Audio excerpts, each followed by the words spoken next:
आइए हो हाथ में क्या दोस्तों, माता बहनों, यो गड्ढे वाले बच्चों, अब आप लोग ध्यान दें। अब आप लोगों के सामने आ रहा स्टेशन झंडीलाल, फिल्म का नाम है अंधेरी रात का दिया तेरे हाथ में, हंसती हुई गाय मुस्कुराता हुआ अपनी साथ, प्रेम किया प्रेम से दिल दिया तोड़, जानब तुम्हारी याद में घर द्वार दिया छोड़। गाने के बोल है मास्टर साहब।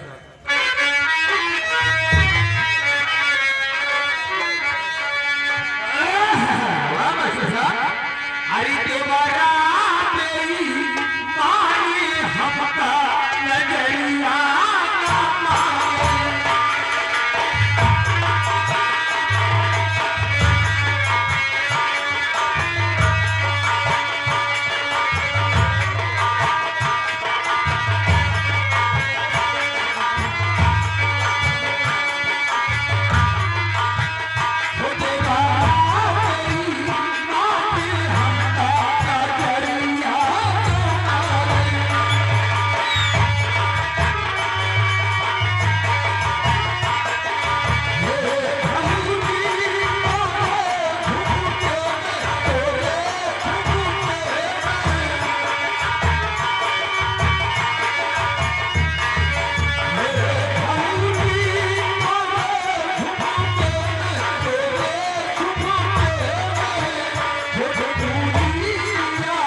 जैसे हमारा बिलवा घर कहाँ से आए, हम कब्रस्तान से। हाँ क्या मुर्दों के हाजी क्या हमराज नहीं मरादों बाप। अच्छा लगे चलो हक लग हो जाता बहुत मारूंगी, इससे मारूंगी। हट जाओ, चली जाओ पुलिस स्टेशन, वहाँ कोई सिपाही दो चार चाटे मार वाले इसका ड्यूटी पूरा हो जाएगा, आपका काम भी पूरा हो। ये बात ये वाला चलिए सजला छुट्टी छोड़ दी, आपका होना चाहिए छोड़ बाबू नहीं क्या लाइट बंद कर, दुनिया उजेरे में का हम घर पर घेरे में। अच्छा सौखी तो हम भाई यही पर इतना टैंकिंग आ जाता है। का ये था भाई जितने काका हरे मौसी आए फूफा हरे आए, ये सब सबका था भाई हमें आपने काम पाओ हमरे वो सामान आर्डर दे है लखनऊ से जो दिया है लगवा ले तो हाथ पर रुपए न पड़े। हां ऐसी बात भाई चलिए ठीक है लग जाए साइड में। हां चलो ठीक है लगाओ गाना सुनाओ भैया, हरे काका हरे दादा हरे मौसी हरे का खुश करो, ये दादा मुछारी बैठ के मछौत राइट।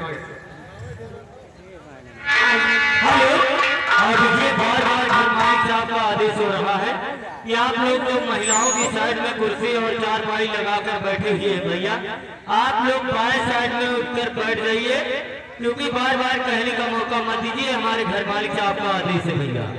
तो आप लोग बाएं साइड आ जाइए, दाहिने साइड में कोई मर्द लोग नहीं रहेगा, ये घर मालिक से आपका आदेश है भैया।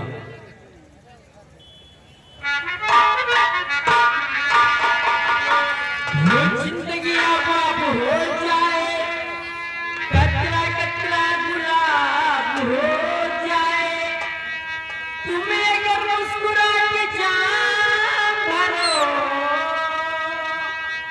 तो सादा पानी शराब